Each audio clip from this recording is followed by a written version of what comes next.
welcome to Classic Sitcoms Facts and Trivia.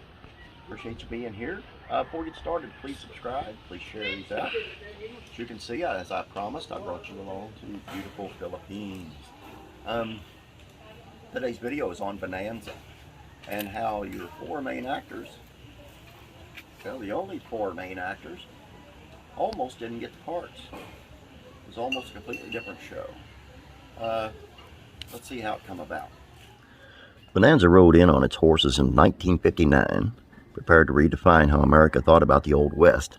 The show wouldn't be about cowboy gunfighters, but instead a pioneer family. Decision made series by creator of the series David Dotort, after he hung up his hat on his prior Western series, The Restless Gun.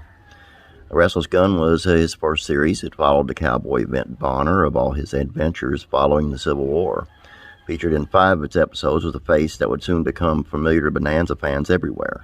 Dan Blocker, featured in 5 episodes of the show, was the episode during the first season that cemented it for Dotort's, that he'd need to use Blocker a lot more on a show he wrote thereafter. The episode was called The Child, and it took place on Christmas Eve. In it, Blocker played El Bruto, a giant accused of murder, who is locked up in a barn until the holiday festivities end. Dotort said that this might be his favorite episode of the series due to Blocker's emotional portrayal.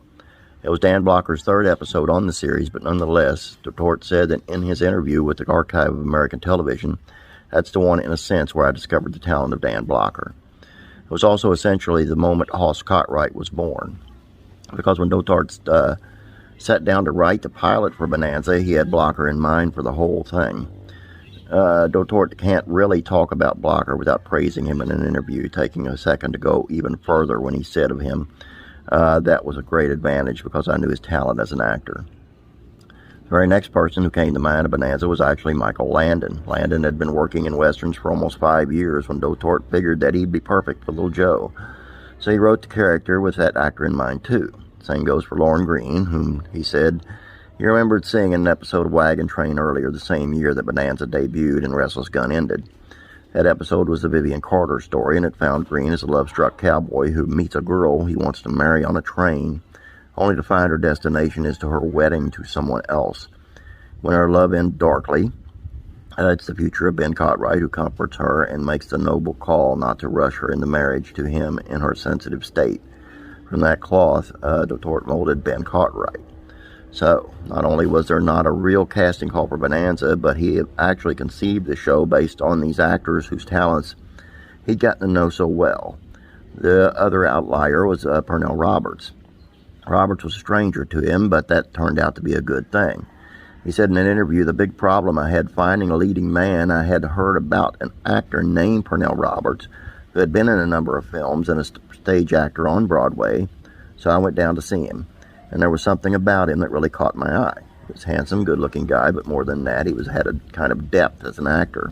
There was also an air of mystery about him, like you were kind of caught up, fascinated by the guy. What was the secret?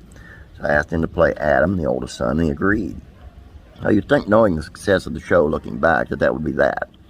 And Dotort could only be met with nods delivering a pilot episode.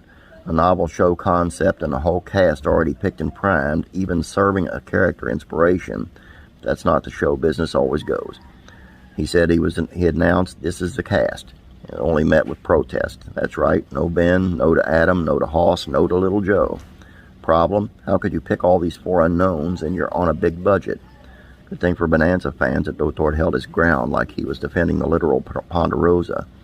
He said the only star he was interested in working with was Marlon Brando, barring Brando's interest. He was sticking to his cast. His reason why didn't just impress the studio, it ended up being prophetic of the whole TV industry itself. He said, I want to go with these 4 because television will make its own stars. Now, can you imagine Marlon Brando as Ben Cartwright? Nah, can't either. Great cast. I thought Pernell Roberts' views on the show was kind of snobbish, but it is what it is. And actually, I enjoyed the show, and I hope the person who requested this enjoyed this. Don't forget to subscribe if you haven't. Don't forget the Beverly Hillbillies facts and trivia. Check that out if you're a Beverly Hillbillies fan. Have a great day. God bless. And from the Philippines, we pray.